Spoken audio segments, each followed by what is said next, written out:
Nima uchun aynan bu yerga kirganman? Flat bor, flatni buzib korreksiya qildik va men oddiy shu korreksiyadan keyin bitim ochdim.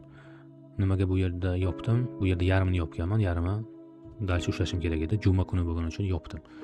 Va ketish ehtimoli ancha kamaydi. Narx to'xtab qoldi bir joyda, shuning uchun qolganini ham yopdim.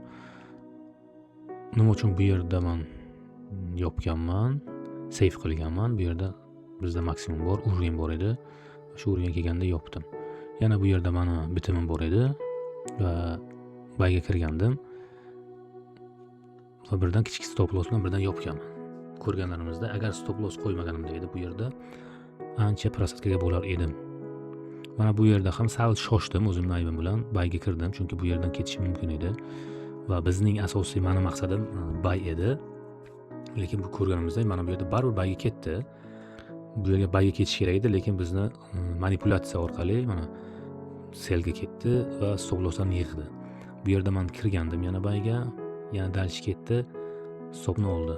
Stop shundan pastroqda edi, dalchi sal teparoqda edi. Bu nima bilan, impuls bilan pastroq yopildi. Shuning uchun doim stop loss bilan ishlash kerak va yana nimani aytmoqchi edim men? Mana bu yerda nima uchun bayga kirganligimni tushuntiraman. Bu yerda chiqdik, korreksiya qildik va bu yerda signal bor edi. Shuning uchun kirdim, lekin manipulyatsiya, ya'ni stop losslarni olish maqsadida narx pastga yurdi. Katta o'yinchilar tomonidan qilingan harakat. Va stop losslarni oldi va dalchi ketmadi. Dalchi ketish ham mumkin edi va aytib bo'lmaydi. Shuning uchun ham stop loss bilan yoki qo'lda yopish kerak, zarar katta bo'lmasidan. Tajribamdan kelib chiqib aytamanki, zararni vaqtida cheklash. Siz tomonga yurib beradi, lekin bu uzoq muddatda bu foydaliroq. Bir marta siz tomonga yurib beradi, ikkinchi marta yurib beradi, uchinchi marta yurib beradi. Keling 10 marta yurib berdi va siz plyusda yopdi deylik. Keyin siz riskni ham ko'paytirasiz.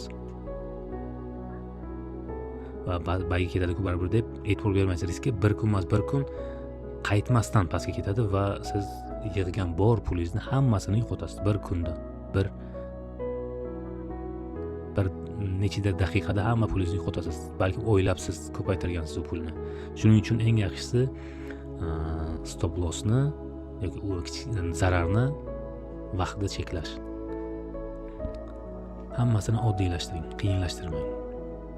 Ko'rayotganlaringizdek, menda qo'shimcha indikatorlar yo'q. Faqat narx bilan ishlayman, grafik bilan ishlayman. Grafik va уровень. Narx chiqdi, korreksiya qildi va ketdi. Shu. Mana bu уровень. Mana bu pastki уровень. Bo'ldi. Qancha soddalashtirsak, shuncha ko'proq daromad qilamiz. Salomat bo'ling.